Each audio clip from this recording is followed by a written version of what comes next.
Thank the gentleman, Mr. Jolly, my distinguished colleague from Florida, for leading this very important discussion here this evening on a topic that has a lot of people worried back home. I remind people that in the state of Florida, this is obviously a public health crisis. There are a lot of women who are pregnant and are very concerned. A few weeks ago, we got a call from my wife's OBGYN telling us that his office was full of patients asking questions, a lot of anxiety, a lot of nervous people in our state. But in Florida, this is also an economic issue. I met recently with business owners in the Wynwood-Allapattah area, downtown Miami, and they tell me that business in that area is down 60%. That means jobs. That means people who aren't going to be able to take income home to their families, income that they need.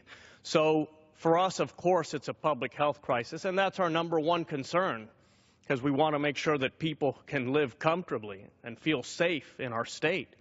We actually know a few people who have left the state because they are pregnant and they don't want to risk exposing their unborn babies to the effects, the devastating effects that we've seen Zika cause throughout the world, primarily microcephaly, babies born with brain disorders. And by the way, we're still learning a lot about the Zika virus. We don't know what the effects long-term are because until recently, this isn't a virus that had really come under the microscope.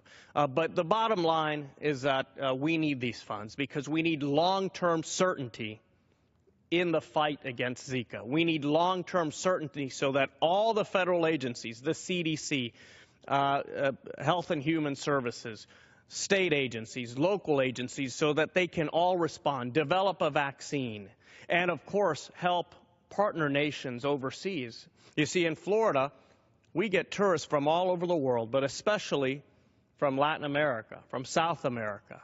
We need to help nations like Brazil get this virus under control. Otherwise, we will continue to be exposed. So, Mr. Speaker, Madam Speaker, I'm so thankful to my colleague, Mr. Jolly, for his leadership on this issue, for bringing us together here tonight, Republicans and Democrats, asking for common sense, asking to American people proud of this Congress, to show that we can be competent, that we can solve people's problems, that we can help people feel safe and secure in their communities, especially throughout the state of Florida. So thank you, and I yield back.